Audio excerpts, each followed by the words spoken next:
गुरुर्ब्रह्मा गुरुर्विष्णु गुरुर्देवो महेश्वरा गुरु साक्षात परब्रह्म तस्मै श्री गुरुवे नमः। ओम श्री सच्चिदानंद गुरुवे नमः। हर एक अपने क्षेत्र में महान है। सांख्य मत के अनुसार प्रकृति सत्व, रज तथा तम इन तीन शक्तियों में निर्मित है। भौतिक जगत में इन तीन शक्तियों की अभिव्यक्ति साम्यावस्था, क्रियाशीलता और जड़ता के रूप में दिखाई पड़ती है। तम की अभिव्यक्ति अंधकार तथा कर्म शून्यता के रूप में दिखाई है। रज की कर्मशीलता अर्थात आकर्षण एवं विकर्षण के रूप में और सत्व इन दोनों की साम्यावस्था है। प्रत्येक व्यक्ति में ये तीन शक्तियां होती हैं। कभी कभी तमोगुण प्रबल होता है, तब हम सुस्त हो जाते हैं, हिलडुल तक नहीं सकते और कुछ विशिष्ट भावनाओं अथवा जड़ता में से ही आबद्ध होकर निष्क्रिय हो जाते हैं। फिर कभी कर्मशीलता का प्राबल्य होता है और कभी कभी इन दोनों के सामंजस्य तत्व की प्रबलता होती है। फिर भिन्न भिन्न मनुष्यों में इन गुणों में से कोई एक सबसे प्रबल होता है। एक मनुष्य में निष्क्रियता, सुस्ती और आलस्य के गुण प्रबल रहते हैं।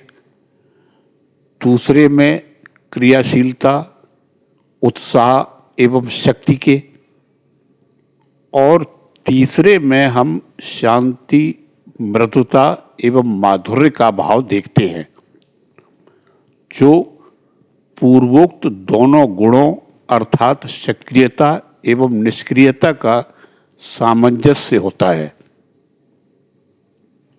इस प्रकार संपूर्ण सृष्टि में पशुओं, वृक्षों और मनुष्यों में हमें इन विभिन्न शक्तियों की न्यूनाधिक मात्रा में वैशिष्ट्यपूर्ण अभिव्यक्ति दिखाई देती है। कर्मयोग का संबंध मुख्यतः इन तीन शक्तियों से है। उनके स्वरूप के विषय में तथा उनका उपयोग कैसे करना चाहिए, यह बतलाकर कर्मयोग हमें अपना कार्य अच्छी तरह से करने की शिक्षा देता है। मानव समाज एक श्रेणीबद्ध संगठन है। हम सभी जानते हैं कि सदाचार तथा कर्तव्य किसे कहते हैं, परंतु फिर भी हम देखते हैं कि भिन्न भिन्न देशों में सदाचार के संबंध में अलग अलग धारणाएं हैं। एक देश में जो बात सदाचार मानी जाती है, दूसरे देश में वही नितांत दुराचार समझी जाती है। उदाहरण के लिए, एक देश में चचेरे भाई बहन आपस में विवाह कर सकते हैं, परंतु दूसरे देश में यही बात अत्यंत अनैतिक मानी जाती है। किसी देश में लोग अपनी साली से विवाह कर सकते हैं, परंतु यही बात दूसरे देश में भी अनैतिक समझी जाती है। फिर कहीं कहीं लोग एक ही बार विवाह कर सकते हैं और कहीं कहीं कई बार, इत्यादि इत्यादि। इसी प्रकार सदाचार की अन्यान्य बातों के संबंध में भी विभिन्न देशों के मानदंड बहुत भिन्न होते हैं। फिर भी हमारी ये धारणा है कि सदाचार का एक सार्वभौमिक मानदंड अवश्य है। यही बात कर्तव्य के विषय में भी है। भिन्न भिन्न जातियों में कर्तव्य की अवधारणा भिन्न होती है। किसी देश में यदि कोई व्यक्ति कुछ विशिष्ट कार्य नहीं करता तो लोग उस पर दोषारोपण करते हैं, परंतु अन्य किसी देश में यदि वह व्यक्ति वही कार्य करता है तो वहाँ के लोग कहते हैं कि उसने ठीक नहीं किया। फिर भी हम जानते हैं कि कर्तव्य का एक सार्वभौमिक आदर्श अवश्य है।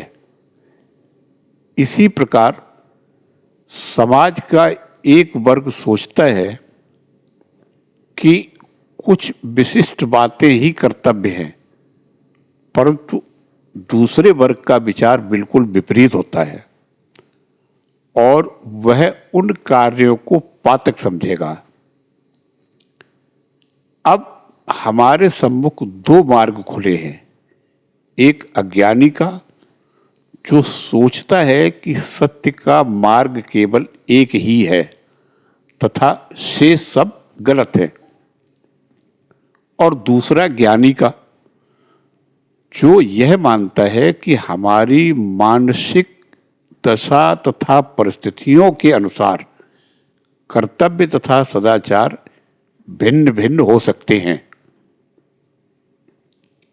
अतः जानने योग्य प्रधान बात यह है कि कर्तव्य तथा सदाचार के विभिन्न स्तर होते हैं और जीवन की एक अवस्था के एक परिस्थिति के कर्तव्य दूसरी परिस्थिति के कर्तव्य नहीं हो सकते।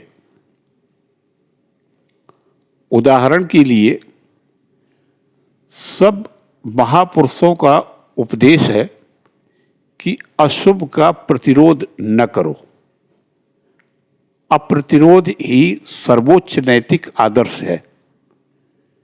हम जानते हैं कि यदि हम में कुछ लोग इस सूत्र को पूर्णतः चरितार्थ करने लगे तो समाज का सारा संगठन ही छिन्न भिन्न हो जाएगा।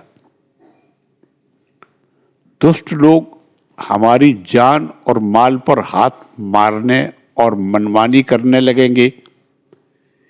यदि इस प्रकार का प्रतिरोध धर्म एक दिन भी आचरण में लाया जाए तो बड़ी गड़बड़ी मच जाएगी, परंतु फिर भी हम अपने हृदय के अंतःस्थल से अशुभ का प्रतिरोध न करो उपदेश की सत्यता अनुभव करते हैं। हमें वह सर्वोच्च आदर्श प्रतीत होता है, परंतु केवल इसी मत का बार प्रचार करना अधिकांश मानवता की भर्त्सना करना होगा। इतना ही नहीं बल्कि इसके द्वारा मनुष्यों को सदा यही अनुभव होने लगेगा कि वे अन्याय ही कर रहे हैं। उनके हृदय में प्रत्येक कार्य के बारे में संकल्प विकल्प सा होने लगेगा। उनका मन दुर्बल हो जाएगा तथा अन्य किसी दुर्गुण की अपेक्षा यह सतत आत्मधिक्कार उनमें अधिक दुर्गुणों का उत्पन्न कर देगा। जो व्यक्ति अपने प्रति घृणा करने लगा है उसके पतन का द्वार खुल चुका है, और यही बात राष्ट्र के संबंध में भी सत्य है। हमारा पहला कर्तव्य यह है कि अपने प्रति घृणा न करें, क्योंकि आगे बढ़ने के लिए यह आवश्यक है कि पहले हम स्वयं में विश्वास रखें और फिर ईश्वर में। जिसे स्वयं में विश्वास नहीं उसे ईश्वर में कभी भी विश्वास नहीं हो सकता। अतएव हमारे लिए जो एकमात्र रास्ता रह जाता है वह यह है कि हम समझ लें कि कर्तव्य तथा सदाचार की धारणा भिन्न परिस्थितियों के अनुसार बदलती रहती है।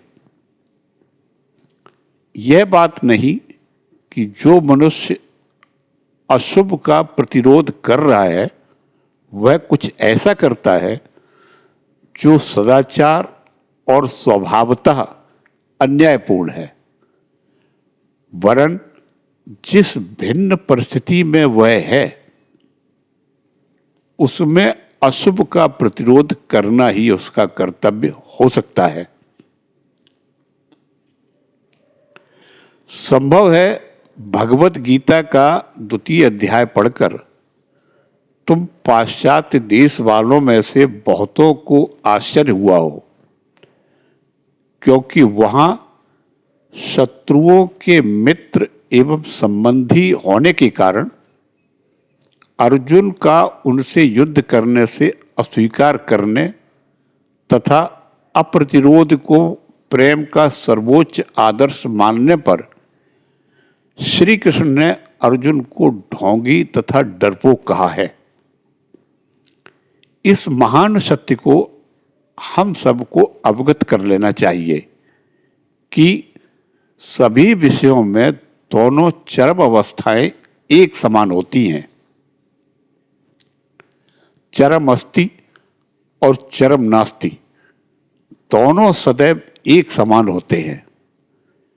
उदाहरण के लिए प्रकाश का स्पंदन यदि मंद होता है तो हम उसे देख नहीं सकते, और इसी प्रकार जब वह अत्यंत तीव्र होता है तब भी हम उसे देखने में असमर्थ होते हैं।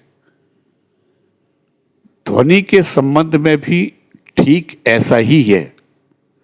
न तो उसके तार स्वर बहुत निम्न होने पर हम उसे सुन सकते हैं और न उसके बहुत उच्च होने पर। इसी प्रकार का भेद प्रतिरोध तथा अप्रतिरोध में है। एक मनुष्य इसलिए प्रतिरोध नहीं करता कि वह कमजोर है, सुस्त है, असमर्थ है। दूसरी ओर एक दूसरा मनुष्य है जो यह जानता है कि यदि वह चाहे तो जबरदस्त प्रतिरोध कर सकता है, परंतु फिर भी वह केवल अप्रतिरोध ही करता है, वरन अपने शत्रुओं के प्रति शुभकामनाएं भी प्रकट करता है। अतः वह मनुष्य जो दुर्बलता के कारण प्रतिरोध नहीं करता पापग्रस्त होता है, और इसीलिए अप्रतिरोध से कोई लाभ नहीं उठा सकता। परंतु दूसरा मनुष्य यदि प्रतिरोध करे तो वह भी पाप का भागी होता है। बुद्ध ने जो अपना राज वैभव तथा सिंहासन छोड़ दिया उसे हम सच्चा त्याग कह सकते हैं, परंतु एक भिखारी के संबंध में त्याग का कोई प्रश्न ही नहीं उठता, क्योंकि उसके पास तो त्याग करने को कुछ है ही नहीं। अतएव जब हम प्रतिरोध तथा आदर्श प्रेम की बात करते हैं तब यह विशेष रूप से ध्यान रखना आवश्यक है कि हम किस विषय की ओर लक्ष्य कर रहे हैं। हमें पहले यह अच्छी तरह सोच लेना चाहिए कि हम में प्रतिरोध की शक्ति है भी या नहीं। तब फिर शक्तिशाली होते हुए भी यदि हम प्रतिरोध न करें तो वास्तव में हम एक महान कार्य करते हैं, परंतु यदि हम प्रतिरोध कर ही न सकते हों और फिर भी भ्रमवश यही सोचते रहें कि हम उच्च प्रेम की प्रेरणा से ही यह कार्य कर रहे हैं, तो यह पहले के ठीक विपरीत ही होगा।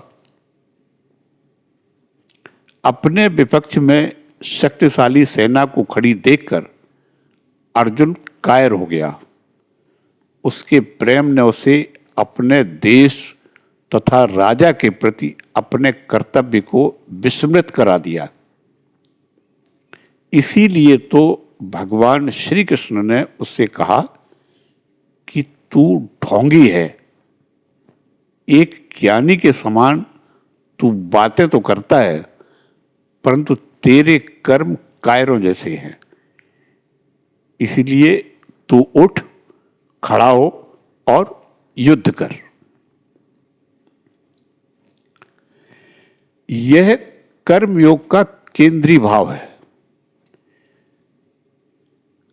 कर्मयोगी वही है जो समझता है कि सर्वोच्च आदर्श अप्रतिरोध है, जो जानता है कि यह अप्रतिरोध ही मनुष्य की अपनी शक्ति की उच्चतम अभिव्यक्ति है, और जो यह भी जानता है कि जिसे हम अन्याय का प्रतिरोध कहते हैं, वह इस अप्रतिरोध की उच्चतम शक्ति की प्राप्ति के मार्ग में केवल एक सीढ़ी मात्र है।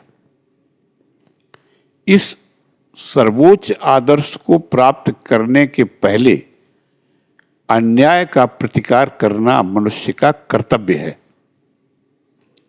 पहले वह कार्य करे, युद्ध करे, यथाशक्ति प्रतिद्वंद्विता करे।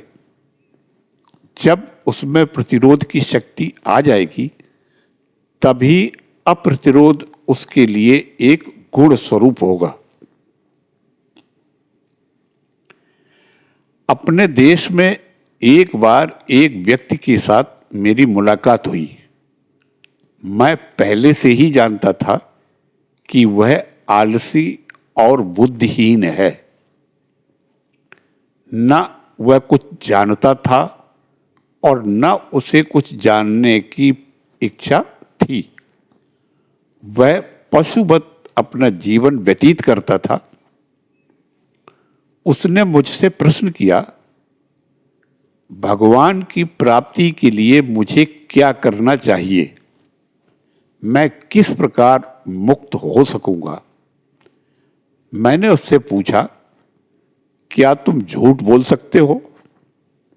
उसने उत्तर दिया, नहीं। मैंने कहा, तब तुम पहले झूठ बोलना सीखो। पशुवत अथवा काष्ठ के सदृश जड़वत जीवन यापन करने की अपेक्षा झूठ बोलना कहीं अच्छा है। तुम अकर्मण्य हो, निश्चय ही तुम उस सर्वोच्च निष्क्रिय अवस्था तक पहुंचे नहीं जो सब कर्मों से परे और परम शांतिपूर्ण होती है। और तो और तुम इतने जड़ भावापन्न हो कि एक बुरा कार्य करने की भी तुम में शक्ति नहीं। अवश्य इतने तामसिक पुरुष बहुधा नहीं होते हैं, और सच पूछो तो मैं उससे हंसी ही कर रहा था, पर मेरा मतलब यह था कि संपूर्ण निष्क्रिय अवस्था या शांत भाव प्राप्त करने के लिए मनुष्य को कर्मशीलता में से होकर जाना होगा। निष्क्रियता का हर प्रकार से त्याग करना चाहिए। क्रियाशीलता का अर्थ है प्रतिरोध। मानसिक तथा शारीरिक समस्त दोषों का प्रतिरोध करो, और जब तुम इस प्रतिरोध में सफल होगे तभी शांति प्राप्त होगी। यह कहना बड़ा सरल है कि किसी से घृणा मत करो, किसी अशुभ का प्रतिरोध मत करो, परंतु हम जानते हैं कि इससे कार्य रूप में परिणत करना क्या है। जब सारे समाज की आंखें हमारी ओर लगी हों तो हम अप्रतिरोध का प्रदर्शन भले ही करें, परंतु हमारे हृदय में वह सदैव कुरीदती रहती है। अप्रतिरोध का शांतिजन्य अभाव हमें निरंतर खलता रहता है। हमें ऐसा लगता है कि प्रतिरोध करना ही अच्छा है। यदि तुम्हें धन की इच्छा है और साथ ही तुम्हें यह भी मालूम है कि जो मनुष्य धन का इच्छुक है उसे संसार दुष्ट कहता है, तो संभव है तुम धन प्राप्त करने के लिए प्राणपण से चेष्टा करने का साहस न करो, परंतु फिर भी तुम्हारा मन दिन रात धन के पीछे पीछे दौड़ता रहेगा। पर यह तो सरासर मिथ्याचार है और इससे कोई लाभ नहीं होता। संसार में कूद पड़ो और जब तुम इसके समस्त सुख और दुख भोग लोगे तभी त्याग आएगा, तभी शांति प्राप्त होगी।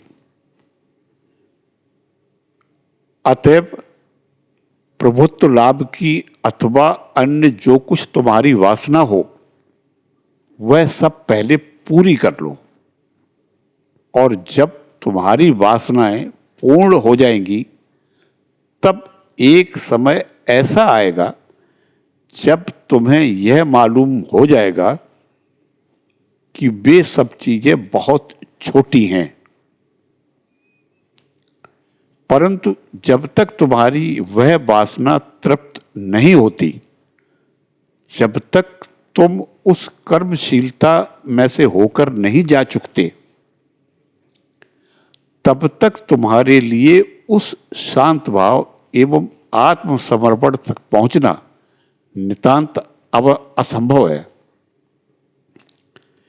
इस अनुद्वेग तथा त्याग का प्रचार गत हजारों वर्षों से होता आया है।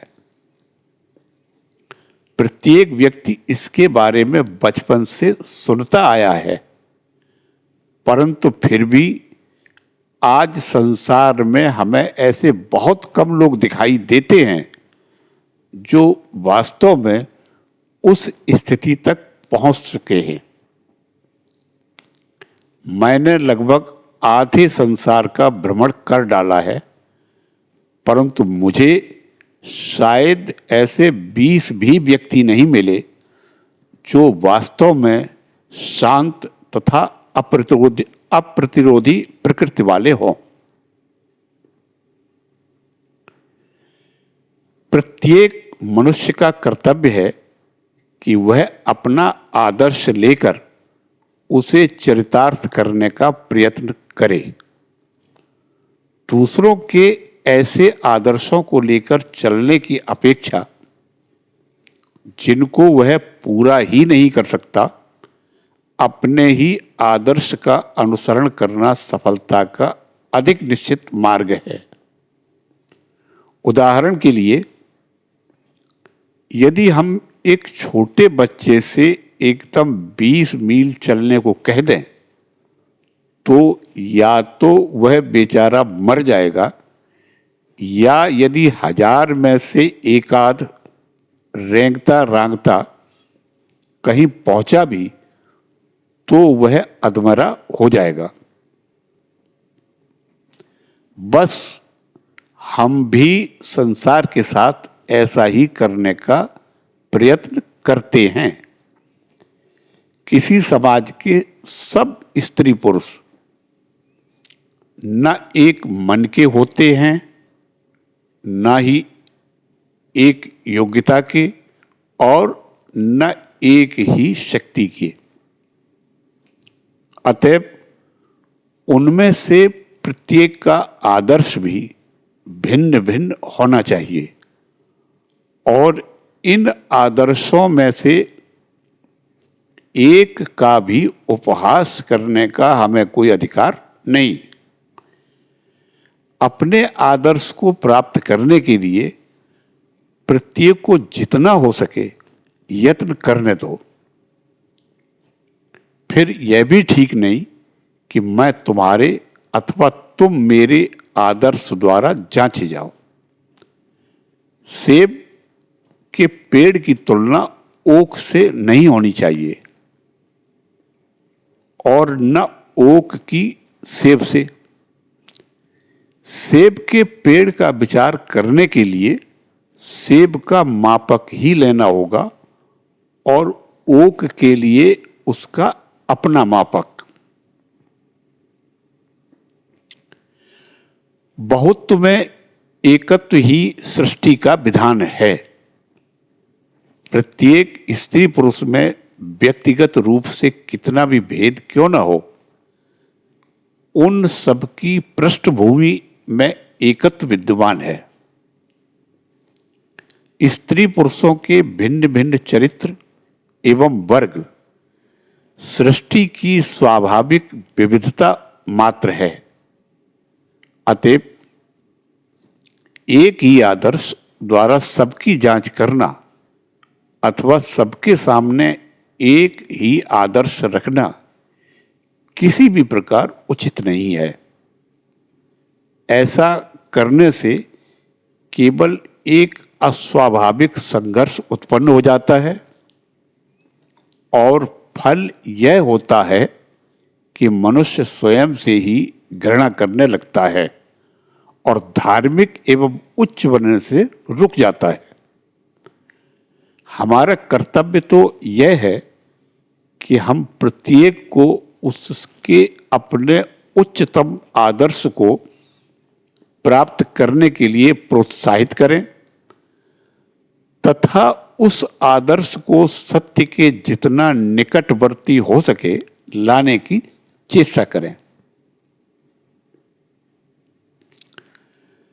हम देखते हैं कि हिंदू नीति शास्त्र में यह तत्व बहुत प्राचीन काल से ही स्वीकार किया जा चुका है और हिंदुओं के धर्मशास्त्र तथा नीति संबंधी पुस्तकों में ब्रह्मचर्य, गृहस्थ तथा संन्यास, इन सब विभिन्न आश्रमों के लिए भिन्न भिन्न विधियों का वर्णन है। हिंदू शास्त्रों के अनुसार सार्वभौम मानवता के साधारण कर्तव्यों के अतिरिक्त प्रत्येक व्यक्ति के जीवन में कुछ विशेष कर्तव्य होते हैं। एक हिंदू अपना जीवन छात्रावस्था से आरंभ करता है, उसके बाद वह विवाह करके गृहस्थ हो जाता है। वृद्धावस्था में गृहस्थ आश्रम से अवकाश ग्रहण करता है और अंत में वह संसार को त्याग कर सन्यासी हो जाता है। जीवन के इन आश्रमों से भिन्न भिन्न कर्तव्य संबद्ध हैं। वास्तव में इन आश्रमों में से कोई किसी से श्रेष्ठ नहीं है। एक गृहस्थ का जीवन भी उतना ही श्रेष्ठ है जितना एक ब्रह्मचारी का, जिसने अपना जीवन धर्म कार्य के लिए उत्सर्ग कर दिया है। सड़क का भंगी भी उतना ही उच्च तथा श्रेष्ठ है जितना कि एक सिंहासन आरूढ़ राजा। थोड़ी देर के लिए उसे गद्दी से उतार दो और उसे मेहतर का काम दो, फिर देखो वह कैसे काम करता है। इसी प्रकार उस मेहतर को राजा बना दो, देखो वह कैसे राज्य चलाता है। यह कहना व्यर्थ है कि गृहस्थ से सन्यासी श्रेष्ठ है। संसार को छोड़कर स्वच्छंद और शांत जीवन में रहकर ईश्वरोपासना करने की अपेक्षा संसार में रहते हुए ईश्वर की उपासना करना बहुत कठिन है। आज तो भारत में जीवन के ये 4 आश्रम घटकर केवल 2 ही रह गए हैं, गृहस्थ एवं सन्यास। गृहस्थ विवाह करता है और नागरिक बनकर अपने कर्तव्यों का पालन करता है, तथा सन्यासी अपनी समस्त शक्तियों को केवल ईश्वर उपासना एवं धर्मोपदेश में लगा देता है। अब मैं महानिर्वाण तंत्र से गृहस्थ के कर्तव्य संबंधी कुछ श्लोक उद्धृत करता हूं। उनमें तुम देखोगे कि किसी व्यक्ति के लिए गृहस्थ होकर अपने सब कर्तव्यों का उचित रूप से पालन करना कितना कठिन है। ब्रह्मनिष्ठो गृहस्थ स्यात् ब्रह्म ज्ञान परायणा यद्यत् कर्म प्रकुर्वीत तद ब्रह्मणि समर्पियेत। गृहस्थ को ब्रह्मनिष्ठ होना चाहिए तथा ब्रह्म ज्ञान का लाभ ही उसके जीवन का चरम लक्ष्य होना चाहिए, परंतु फिर भी उसे निरंतर अपने सब कर्म करते रहना चाहिए, अपने कर्तव्यों का पालन करते रहना चाहिए और अपने समस्त कर्मों के फलों को ईश्वर के चरणों में अर्पण कर देना चाहिए। कर्म करके कर्म फल की आकांक्षा न करना, किसी मनुष्य की सहायता करके उससे किसी प्रकार की कृतज्ञता की आशा न कर रखना, कोई सत्कर्म करके भी इस बात की ओर नजर तक न देना कि वह हमें यश और कीर्ति देगा अथवा नहीं, इस संसार में सबसे कठिन बात है। संसार जब तारीफ करने लगता है तब एक निहायत बुजदिल भी बहादुर बन जाता है। समाज के समर्थन तथा प्रशंसा से एक मूर्ख भी वीरोचित कार्य कर सकता है, परंतु अपने आसपास के लोगों की निंदा स्तुति की बिल्कुल परवाह न करते हुए सर्वदा सत्कार्य में लगे रहना वास्तव में सबसे बड़ा त्याग है। गृहस्थ का प्रधान कर्तव्य जीविकोपार्जन करना है, परंतु उसे ध्यान रखना चाहिए कि वह झूठ बोलकर, दूसरों को धोखा देकर अथवा चोरी करके ऐसा न करे, और उसे यह भी याद रखना चाहिए कि उसका जीवन ईश्वर सेवा तथा गरीबों के लिए ही है। यह समझकर कि माता और पिता ईश्वर के साक्षात रूप हैं, गृहस्थ को चाहिए कि वह उन्हें सदैव सब प्रकार से प्रसन्न रखे।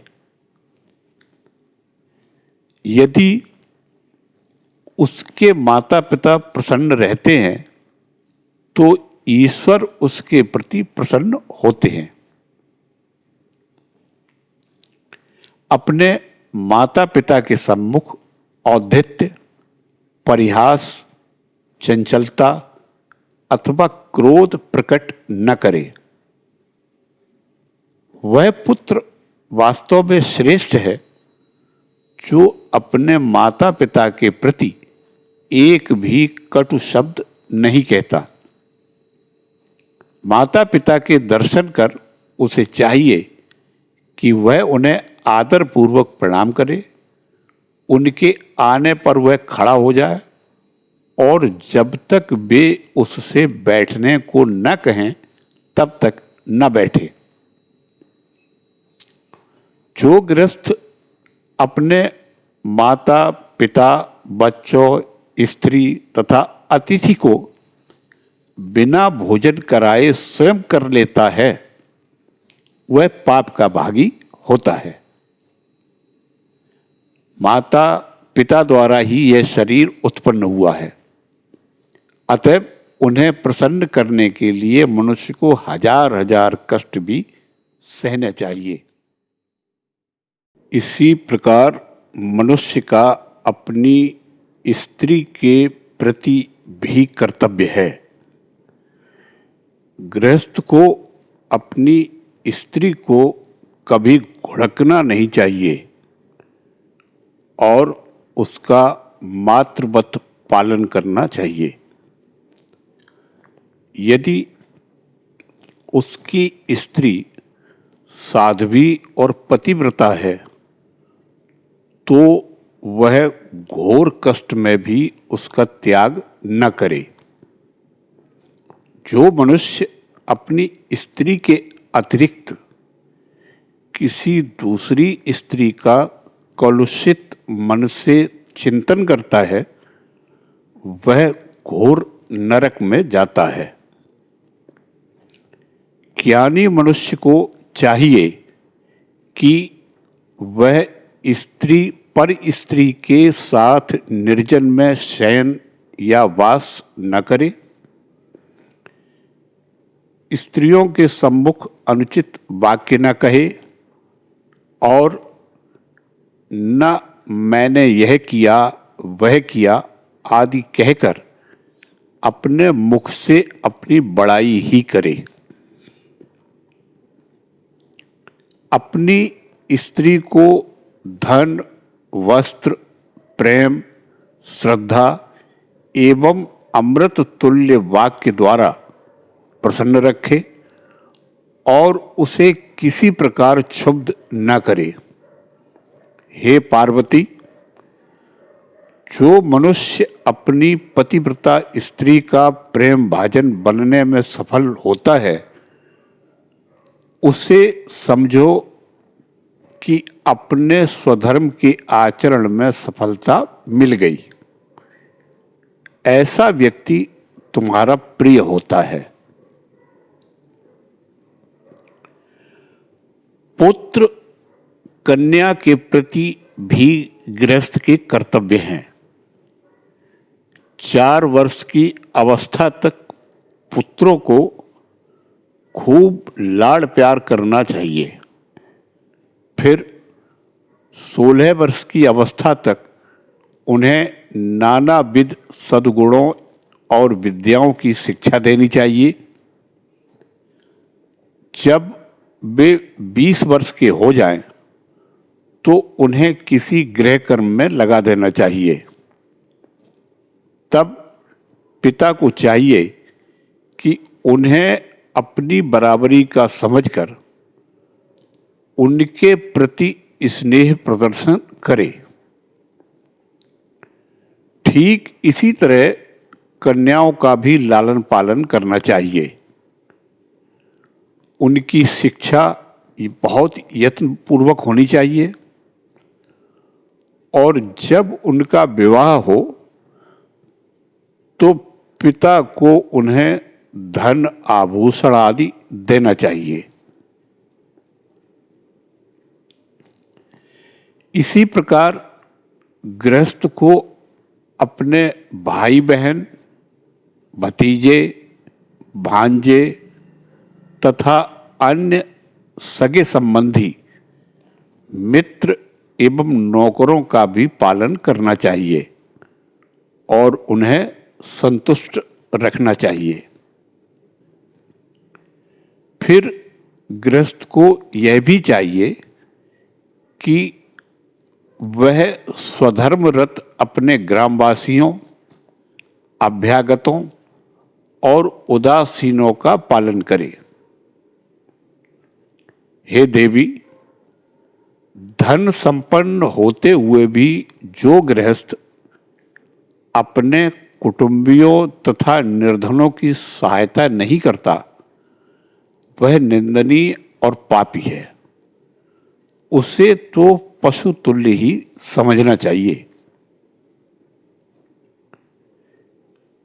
गृहस्थ को अत्यंत निद्रा, आलस्य, देह की सेवा और केश विन्यास तथा भोजन वस्त्र में आसक्ति का त्याग करना चाहिए। उसे आहार, निद्रा, भाषण, मैथुन इत्यादि सब बातें परिमित रूप से करनी चाहिए। उसे अकपट, नम्र, बाह्याभ्यंतर, शौच संपन्न, निरालस्य और उद्वेगशील होना चाहिए। गृहस्थ को अपने शत्रु के सामने शूर होना चाहिए और गुरु और बंधुजनों के समक्ष नम्र। शत्रु के सम्मुख शूरता प्रकट करके उससे उस पर शासन करना चाहिए। यह गृहस्थ का आवश्यक कर्तव्य है। गृहस्थ को घर के कोने में बैठकर रोना और अहिंसा परमो धर्मा कहकर खाली बकवास नहीं करनी चाहिए। यदि वह शत्रु के सम्मुख वीरता नहीं दिखाता है तो वह अपने कर्तव्य की अवहेलना करता है, किंतु अपने बंधु बांधव, आत्मीय, स्वजन एवं गुरु के निकट उसे गौ के समान शांत एवं निरीह भाव अवलंबन करना चाहिए। निंदित असत व्यक्ति को वह सम्मान न दे और न सम्माननीय व्यक्ति का अनादर करे।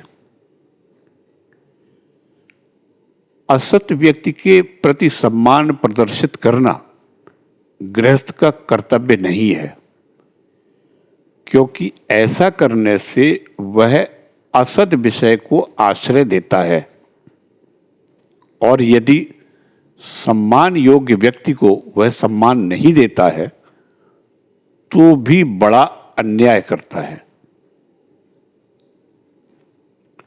एक साथ रहकर विशेष निरीक्षण के द्वारा वह पहले मनुष्य का स्नेह, व्यवहार, प्रवृत्ति और प्रकृति जान ले, फिर उस पर विश्वास करे। ऐरे गैरे जिस किसी भी व्यक्ति के साथ वह मित्रता न कर बैठे। जिसके साथ उसे मित्रता करने की इच्छा हो, उसके कार्यकलाप तथा अन्य लोगों के साथ उसके व्यवहार की वह पहले भली भांति जांच कर ले और फिर उससे मित्रता करे। धर्मज्ञ गृही व्यक्ति को चाहिए कि वह अपना यश, पौरुष, दूसरों की बताई हुई गुप्त बात तथा दूसरों के प्रति उसने जो कुछ उपकार किया है, इन सब का वर्णन सर्वसाधारण के सम्मुख न करे। उसे अपने वैभव अथवा अभाव आदि की भी बात नहीं करनी चाहिए। उसे अपने धन पर गर्व करना उचित नहीं। ऐसे विषय वह गुप्त ही रखे यदि यही उसका धर्म है। यह केवल सांसारिक अभिज्ञता नहीं, यदि कोई मनुष्य ऐसा नहीं करता तो वह दुर्नीत परायण कहा जाता है।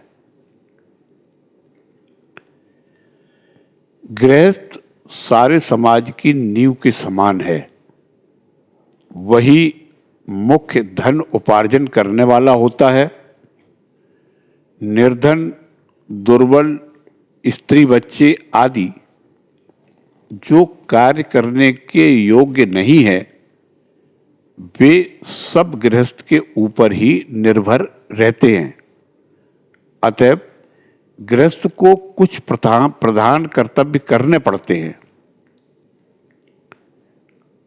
और ये कर्तव्य ऐसे होने चाहिए कि उनका साधन करते करते वह अपने हृदय में शक्ति का विकास अनुभव करे और ऐसा न सोचे कि वह अपने आदर्श अनुसार कार्य नहीं कर रहा है। यदि उसने कोई अन्याय अथवा निंदनीय कार्य कर डाला है तो उसे दूसरों के सम्मुख प्रकट नहीं करना चाहिए। इसी प्रकार यदि वह ऐसी किसी बात में लगा है जिसमें वह अपनी असफलता निश्चित मानता है तो उसे उसकी भी चर्चा नहीं करनी चाहिए। इस प्रकार आत्मदोष प्रकट करने से कोई लाभ तो होता नहीं, बल्कि उल्टा उसके द्वारा मनुष्य हतोत्साहित हो जाता है और इस प्रकार उसके कर्तव्य कर्मों में बाधा पड़ती है। उसे चाहिए कि वह यत्नपूर्वक विद्या, धन, यश और धर्म का उपार्जन करे तथा व्यसन, कुसंग, मिथ्या भाषण एवं परद्रोह का परित्याग करे। उसे सबसे पहले ज्ञान लाभ के लिए चेष्टा करनी चाहिए, फिर उसे धनोपार्जन के लिए भी यत्न करना चाहिए।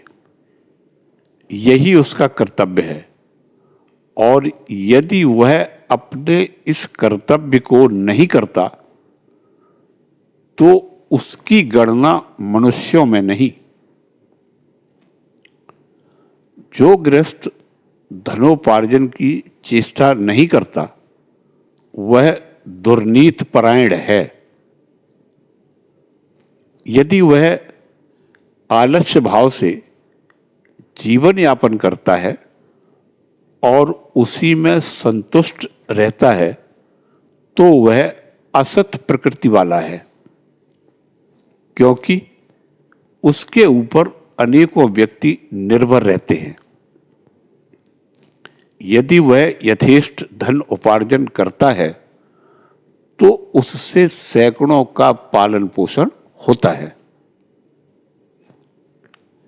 यदि तुम्हारे इस शहर में सैकड़ों लोगों ने धनी बनने की चेष्टा न की होती तो यह सभ्यता, ये अनाथ आश्रम और ये हवेलियां कहां से आती? ऐसी दशा में धनोपार्जन करना कोई अन्याय नहीं है, क्योंकि यह धन वितरण के लिए ही होता है। गृहस्थ ही समाज जीवन का केंद्र है। उसके लिए धन कमाना तथा उसका सत्कार्यों में व्यय करना ही उपासना है। जिस प्रकार एक सन्यासी को अपनी कुटी में बैठकर की हुई उपासना उसके मुक्ति लाभ में सहायक होती है, उसी प्रकार एक गृहस्थ की भी सद उपाय तथा सद उद्देश्य से धनी होने की चेष्टा उसके मुक्ति लाभ में सहायक होती है, क्योंकि इन दोनों से ही हम ईश्वर तथा जो कुछ ईश्वर का है उस सब के प्रति भक्ति से उत्पन्न हुए आत्मसमर्पण एवं आत्मत्याग का ही प्रकाश पाते हैं। भेद है केवल प्रकाश के रूप भर में। उसे सभी प्रकार यश अर्जन की चेष्टा करनी चाहिए।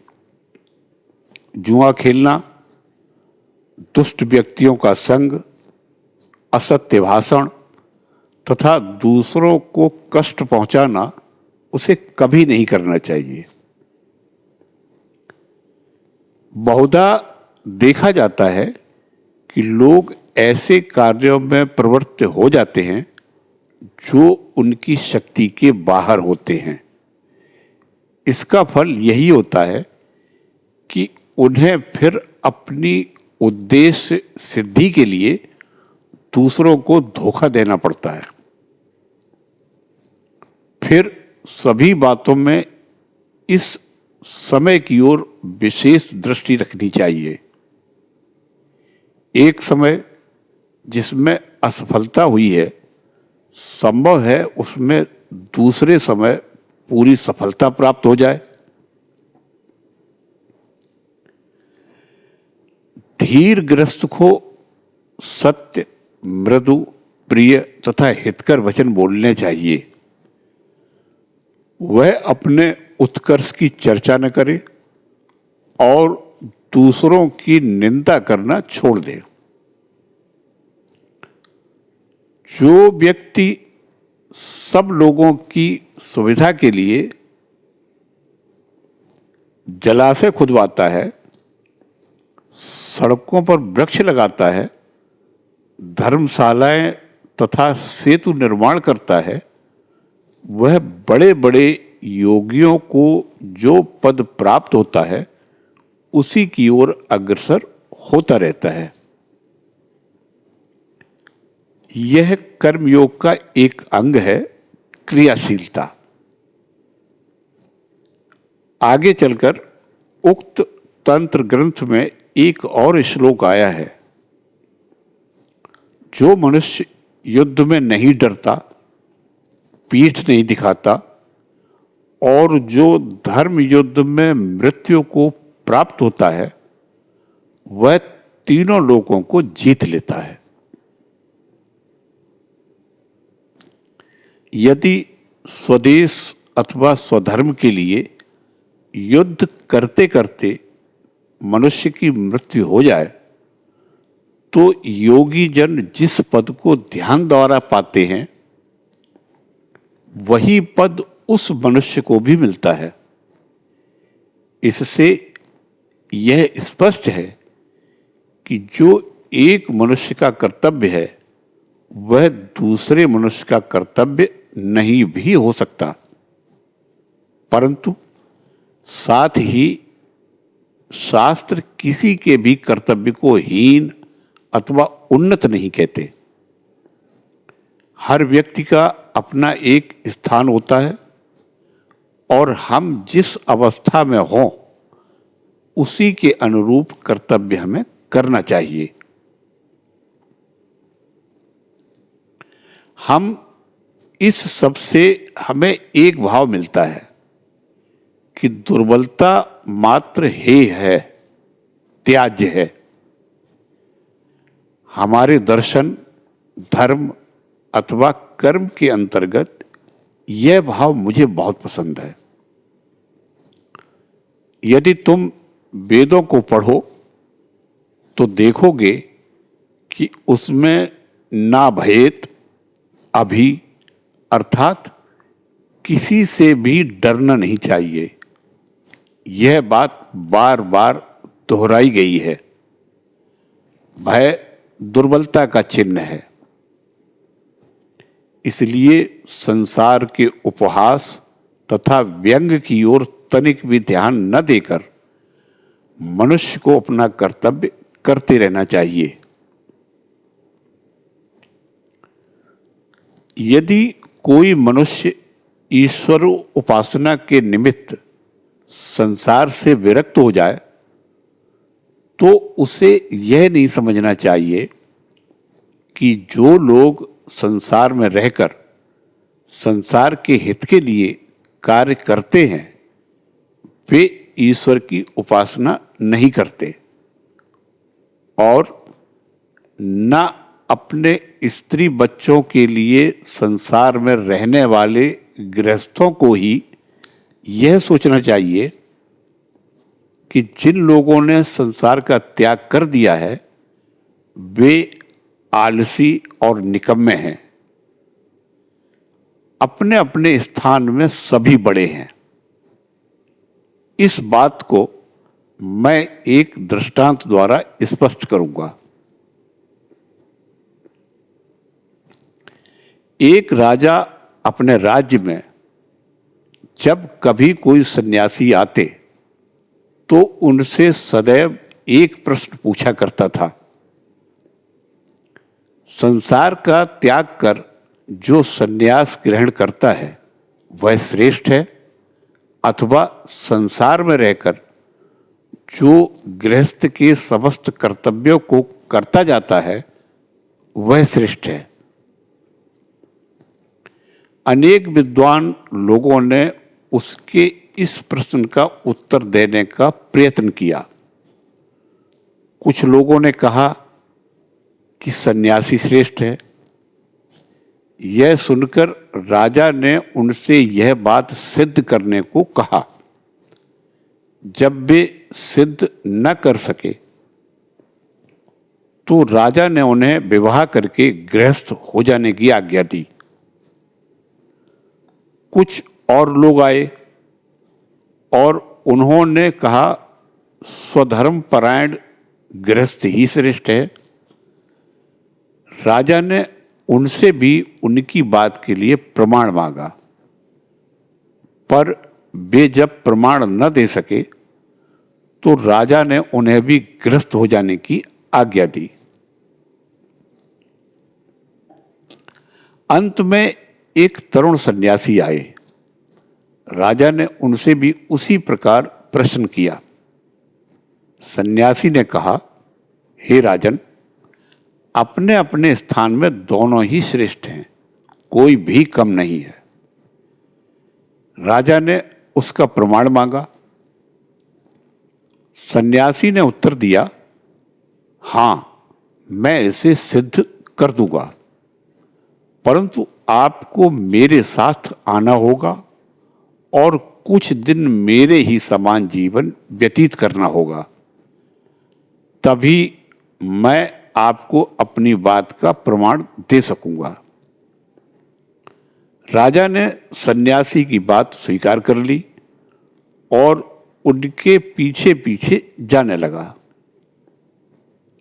वह उन सन्यासी के साथ अपनी राज्य की सीमा को पार कर अनेक देशों में से होता हुआ एक बड़े राज्य में जा पहुंचा। उस राज्य की राजधानी में एक बड़ा उत्सव मनाया जा रहा था। राजा और सन्यासी ने संगीत और नगाड़ों के शब्द सुने तथा डौडी पीटने वालों की आवाज भी। लोग सड़कों पर सुसज्जित होकर कतारों में खड़े थे।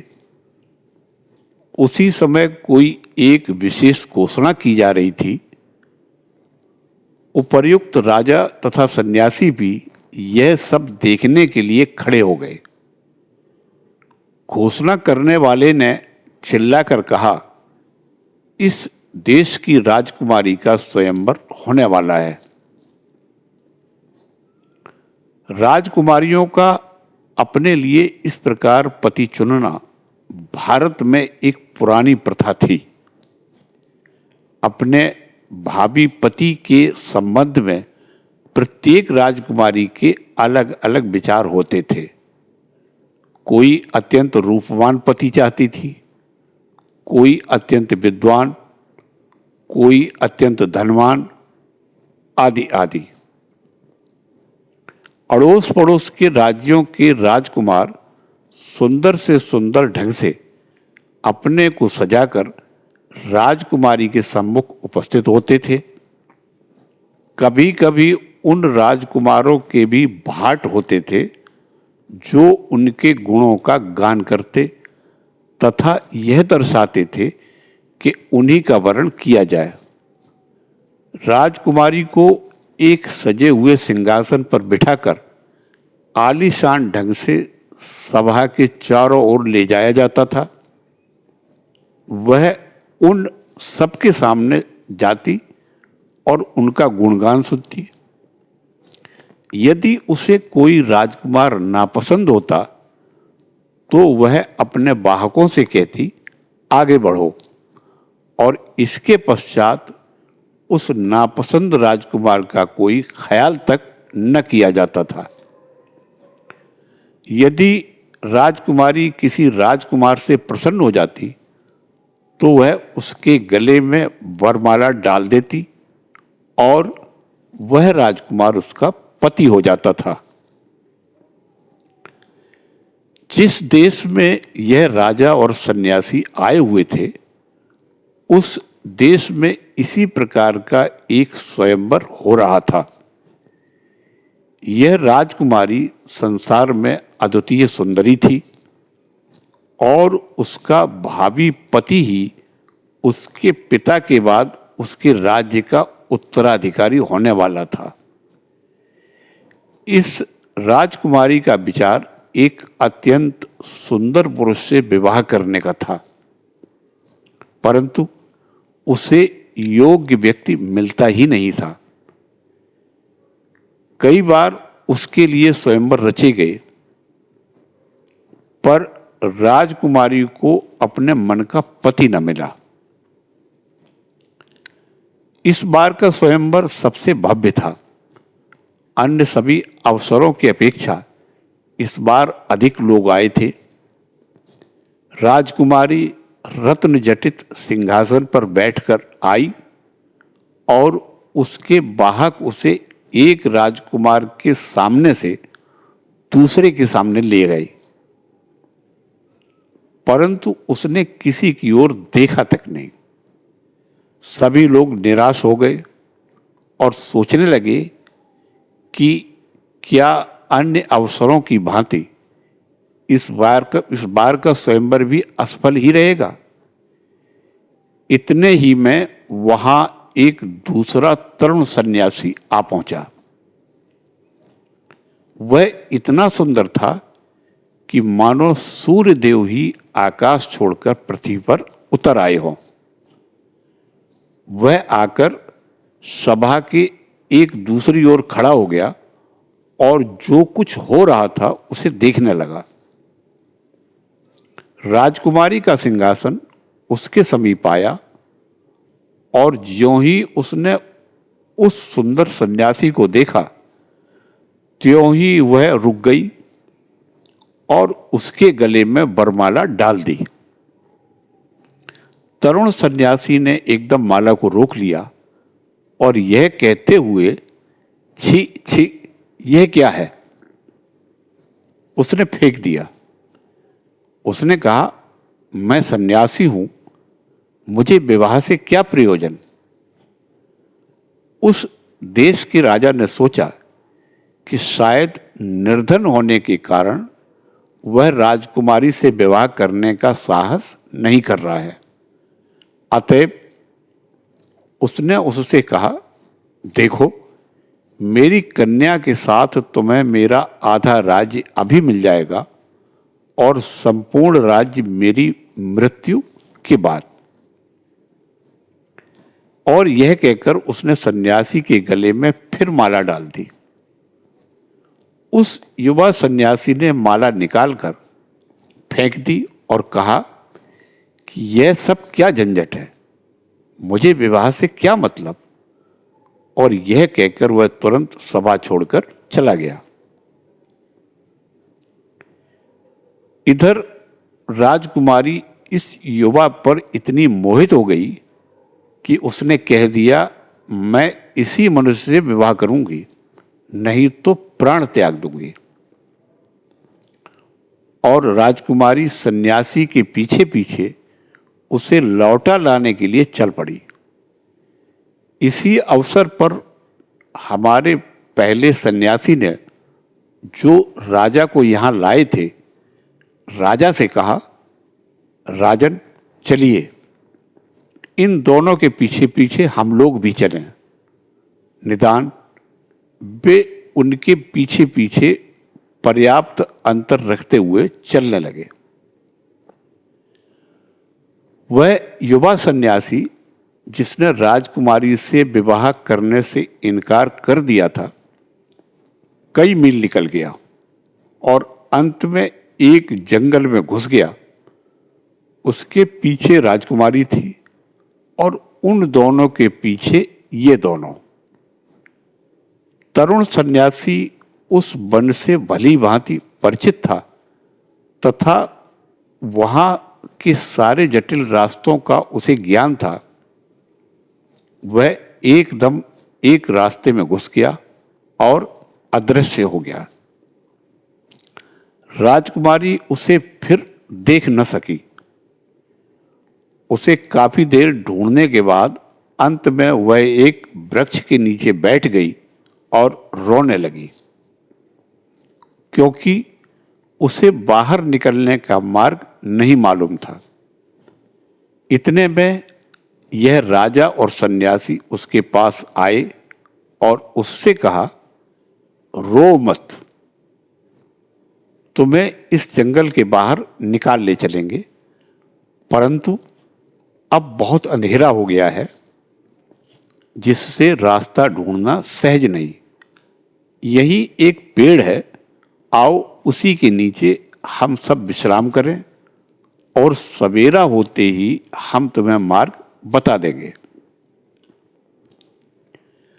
अब उस पेड़ की एक डाली पर एक छोटी चिड़िया, उसकी पत्नी तथा उसके 3 बच्चे रहते थे। उस चिड़िया ने पेड़ के नीचे इन लोगों को देखा और अपनी पत्नी से कहा, देखो, हमारे यहाँ ये लोग अतिथि हैं, जाड़े का मौसम है, हम लोग क्या करें? हमारे पास आग तो है नहीं। यह कहकर वह उड़ गया और एक जलती हुई लकड़ी का टुकड़ा अपनी चोंच में दबा लाया और उसे अतिथियों के सामने गिरा दिया। उन्होंने उसमें लकड़ी लगा लगाकर खूब आग तैयार कर ली, परंतु चिड़िया को फिर भी संतोष न हुआ। उसने अपनी स्त्री से फिर कहा, बताओ, अब हमें क्या करना चाहिए? ये लोग भूखे हैं और इन्हें खिलाने के लिए हमारे पास कुछ भी नहीं है। हम लोग गृहस्थ हैं और हमारा धर्म है कि जो कोई हमारे घर आए उसे हम भोजन कराएं। जो कुछ मेरी शक्ति में है मुझे अवश्य करना चाहिए। मैं उन्हें अपना यह शरीर दे दूंगा। ऐसा कहकर वह आग में कूद पड़ा और भुन गया। अतिथियों ने उसे आग में गिरते देखा, उसे बचाने का यत्न भी किया, परंतु बचा न सके। उस चिड़िया की स्त्री ने अपने पति का सुकृत्य देखा और अपने मन में कहा, ये तो 3 लोग हैं, उनके भोजन के लिए केवल एक ही चिड़िया पर्याप्त नहीं। पत्नी के रूप में मेरा यह कर्तव्य है कि अपने पति के परिश्रमों को मैं व्यर्थ न जाने दूं। वे मेरा भी शरीर ले लें। और ऐसा कहकर वह भी आग में गिर गई और भुन गई। इसके बाद जब उन 3 छोटे बच्चों ने देखा कि उन अतिथियों के लिए इतना तो पर्याप्त न होगा, तो उन्होंने आपस में कहा, हमारे माता पिता से जो कुछ बन पड़ा उन्होंने किया, परंतु फिर भी उसका पूरा न पड़ेगा। अब हमारा धर्म है कि हम उनके कार्य को पूरा करें। हमें भी अपने शरीर दे देने चाहिए। और यह कहकर वे सब आग में कूद पड़े। यह सब देखकर ये तीनों लोग बहुत चकित हुए। इन चिड़ियों को वो खा ही कैसे सकते थे? रात को वे बिना भोजन किए ही रहे। प्रातःकाल राजा तथा सन्यासी ने राजकुमारी को जंगल का रास्ता दिखला दिया और वह अपने पिता के घर वापस चली गई। तब सन्यासी ने राजा से कहा, देखिए राजन, आपको अब ज्ञात हो गया कि हर एक अपने क्षेत्र में महान है। यदि आप संसार में रहना चाहते हैं तो इन चिड़ियों के समान रहिए। दूसरों के लिए अपना जीवन दे देने को सदैव तत्पर रहिए। और यदि आप संसार छोड़ना चाहते हैं तो उस युवा सन्यासी के समान होइए जिसके लिए वह परम सुंदरी स्त्री और एक राज्य भी तिनके के समान था। यदि गृहस्थ होना चाहते हैं तो दूसरों के हित के लिए अपना जीवन अर्पित कर देने के लिए तैयार रहिए। और यदि आपको संन्यास जीवन की इच्छा हो तो सौंदर्य, धन तथा अधिकार की ओर आंख तक न उठाइए। हर एक अपने क्षेत्र में महान है, परंतु एक का कर्तव्य दूसरे का कर्तव्य नहीं हो सकता।